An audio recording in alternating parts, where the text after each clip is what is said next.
अस्सलामुअलैकुम वरहमतुल्लाहि वबरकातुहू। जैसे कि आप लोग देख सकते हैं मेरे पास मोबाइल पे पीडीएफ मौजूद है, model paper of secondary education Karachi. तो आज मैं आपको मैथ्स का मॉडल पेपर सॉल्व करके दिखाऊंगी। ये मेरे पास इंडेक्स मौजूद है, पेज नंबर 28।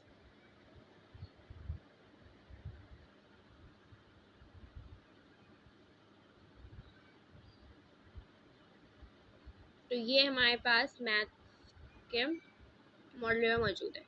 इंशाल्लाह बहुत जल्द मैं आपको एमसीक्यूज भी सॉल्व कराऊंगी, लेकिन उससे पहले मैं आप लोगों को जो है वो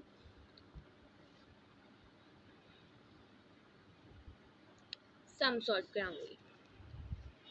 तो सम मेरे पास सॉल्व है पहले से, मैं आप लोगों को जस्ट जो है वो समझाने का काम करूंगी। So let's start.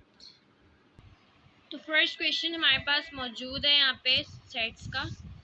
इसमें हमें जो है वो ये सवाल दिया हुआ है कि हमें ए सिमेट्रिक बी को प्रूव करना है कि वो इक्वल है A union B minus A intersection B के। क्वेश्चन नंबर 2 हमारे पास यही दिया हुआ है। क्वेश्चन नंबर 2 का फर्स्ट पार्ट है ये। तो ए सिमेट्रिक बी आपको पता है कैसे निकालते हैं। सिमेट्रिक में हम क्या करेंगे कि पहले ए का सेट लिखेंगे, फिर बी का सेट लिखेंगे और बीच में सिमेट्रिक का साइन लगाएंगे। सिमेट्रिक में जो हमारे पास अनकॉमन होते हैं हम वो लिखते हैं। जैसे कि आप लोगों को पता है इंटरसेक्शन में हम कॉमन लिखते हैं, तो हमारे पास इसमें तो कॉमन 2 4 है। तो सिमेट्रिक में हम अनकॉमन नंबर लिखते हैं दोनों साइड्स में से जो हमारे पास अनकॉमन है, यानी 2 और 4 इसमें कॉमन है। तो अनकॉमन हमारे पास कौन कौन से हुए? 1 3 6 8। ये हमारी लेफ्ट हैंड साइड प्रूव हो गई। फॉर राइट हैंड साइड हमें पहले ए यूनियन बी निकालेंगे, फिर ए इंटरसेक्शन भी निकालेंगे, देन जो है वो दोनों के सेट हम माइनस कर देंगे। तो ये हमने ए यूनियन बी निकालने के लिए पहले ए का सेट लिखा, यूनियन का साइन लगाया, फिर बी का सेट लिखा और इन दोनों का यूनियन कर दिया। यूनियन कैसे किया है हमने कि यूनियन में हम क्या करते हैं कि सारे नंबर सीक्वेंस से लिख देते हैं, बट सिंगल सिंगल टाइम। अगर 2 और 4 दो दफ़ा आ रहे तो उनको दो दफ़ा नहीं लिखते, सिंगल सिंगल टाइम लिख देते हैं। तो 1 सीक्वेंस से 1 2 3 4 और 6 8, यही ऑर्डर बनता है काउंटिंग का। अब उसके बाद हमने एक चीज़ सॉल्व कर ली, अब दूसरी चीज़ सॉल्व करेंगे A intersection B. Intersection B करने के लिए पहले ए का सेट उतारा, फिर बी का सेट उतारा और इंटरसेक्शन निकाला। इंटरसेक्शन कैसे निकाला? इंटरसेक्शन मैंने आपको बताया, कॉमन सेट हम निकालते हैं। तो कॉमन हमारे पास क्या है? 2 और 4, तो हमने ये निकाल लिया।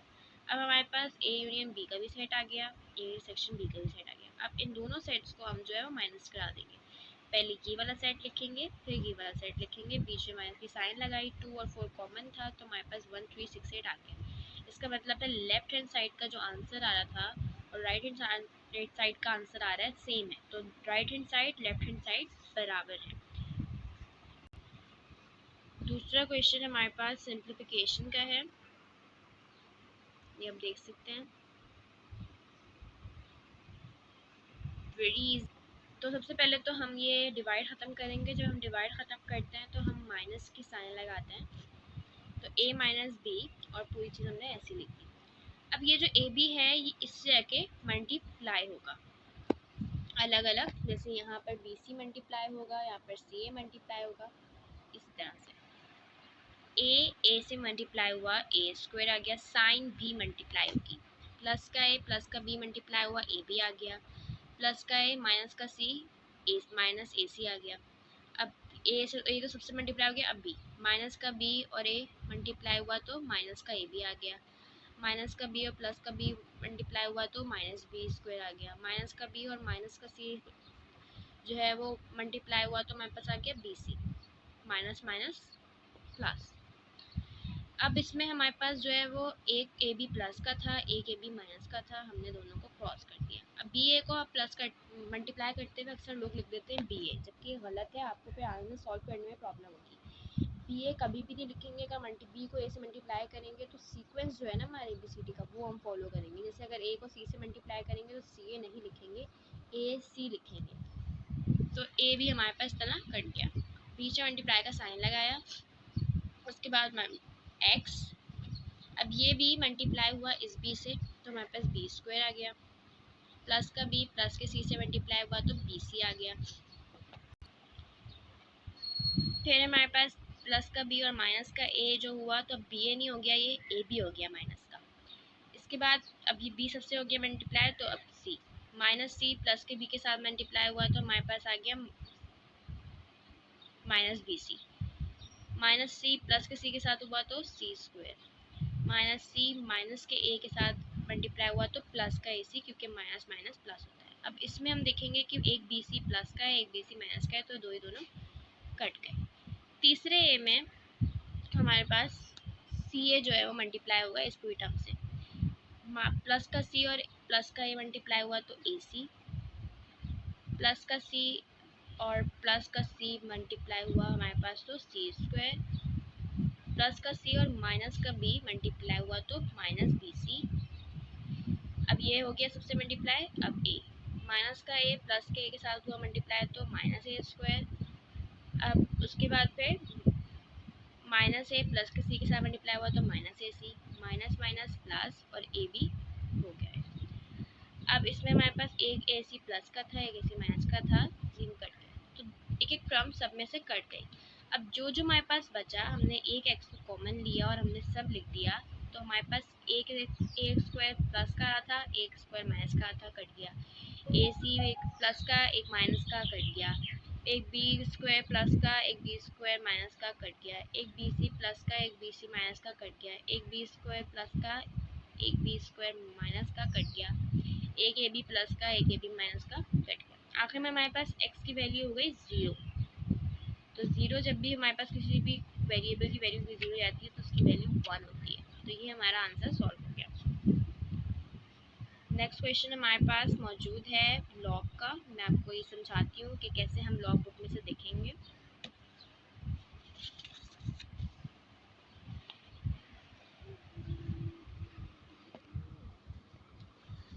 तो सबसे पहले तो जो है वो हमारे पास आप देख सकते हैं इस तरह का सवाल मौजूद है 85.7।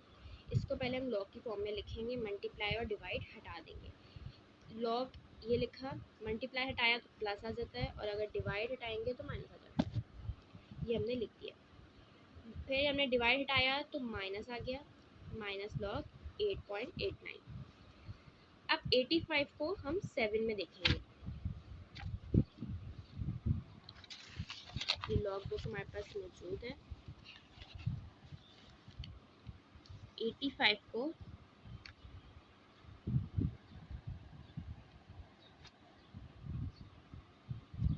7 में देखा तो हमारे पास क्या आया, 7 वाली रॉ में 9330। तो हमने यहाँ लिख दिया 9330। अब आप सोच रहे होंगे कि 1 कैसे आया। 1 ऐसे आया कि हमें पॉइंट को आखिरी नंबर तक लाना होता है। अगर वो नहीं हो तो उसे छोड़ देते हैं, लेकिन पॉइंट जितनी दफ़ा मूव होता है उसकी करेक्टरिस्टिक उतनी ही हो जाती है। इसमें एक दफ़ा मूव कर आखिरी नंबर हमारे पास 8 है, 5 के बाद पॉइंट है, एक दफ़ा मूव कराएंगे तो 8 के पास पॉइंट आ जाएगा, तो इसकी करेक्टरिस्टिक हो गई हमारे पास 1। अब हमें 24 को 7 में देखना है। 24 को ये एंटी लॉग्स है, हमें लॉगरिथम में देखना है। 24 को 7 में देखा तो 3927 हमारे पास आ गया। अब आप बोल लोगे यहाँ तो 1 था, यहाँ 0 आ गया। 0 इसलिए आया क्योंकि यहाँ ऑलरेडी पॉइंट आखिरी नंबर पर है, तो इसलिए हम इसकी करेक्टरिस्टिक 0 है। इसको हमें मूव कराने की ज़रूरत ही नहीं पड़ी, जितनी दफ़ा मूव कराते हैं उतनी करेक्टरिस्टिक होती चली जाती है। इसमें हमें मूव कराने की ज़रूरत पड़ी ही नहीं, इसलिए इसकी करेक्टरिस्टिक 0 है। फॉर एग्जाम्पल अगर हमारे पास ऐसा नंबर होता, इसमें भी पॉइंट आखिर में है, मगर आखिर में हमारे पास 0 आ रहा है, यानी कोई नंबर नहीं आ रहा, 0 आ रहा है, तो इसकी करेक्टरिस्टिक 1 बार लेते हैं। सही है। अब यहाँ पे क्या होगा, 88 को 9 में देखेंगे।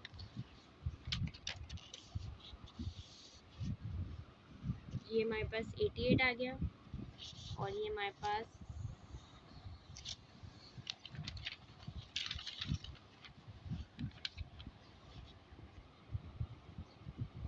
88 9 में देखेंगे, 9 रॉ में, तो हमारे पास आएगा 9489। 9489 हमने लिख दिया। इसको भी हमें पॉइंट मूव करने की ज़रूरत नहीं है, आखिरी नंबर पर ही है पॉइंट, तो इसकी कैरेक्टरिस्टिक क्या हो गई, 0। इन दोनों को हमने प्लस कराया तो हमारे पास ये वाली टर्म आ गई। फिर इस नंबर में से हमने इसको माइनस कराया तो हमारे पास y टर्म आ गया। हमारे पास ये चीज़ होती है log x, यहाँ हम लिख रहे होते हैं, लेकिन जब log इधर चला गया x के तो ये एंटी लॉग आ गया, यानी हमें इस नंबर का एंटी लॉग निकालना है।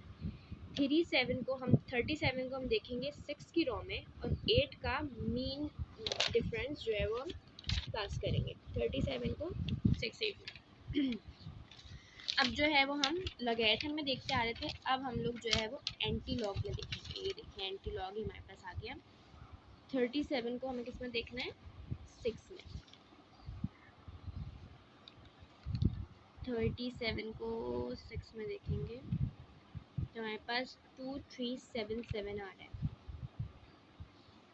एग्जैक्टली बिल्कुल करेक्ट है। अब हमें इसमें 8 का डिफरेंस प्लस करना है, तो जब हम 8 का डिफरेंस प्लस करेंगे तो हमारे पास इस 37 की लाइन में हमारे पास 8 रो में डिफरेंस क्या आ रहा है, 4। ये देखेंगे 37 लाइन है, 37 की लाइन है, 6 रो और 8 रो में से हमें डिफरेंस मालूम करना है। तो डिफरेंस ये है, ये सारे डिफरेंस होते हैं।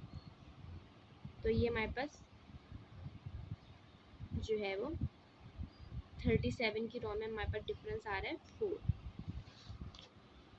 प्लस 2377 में हमने प्लस किया 4 तो हमारे पास 8 बना गया और 2 नंबर के बाद हमारे पास पॉइंट लग गया। ये हमारा लॉग सॉल्व हो गया।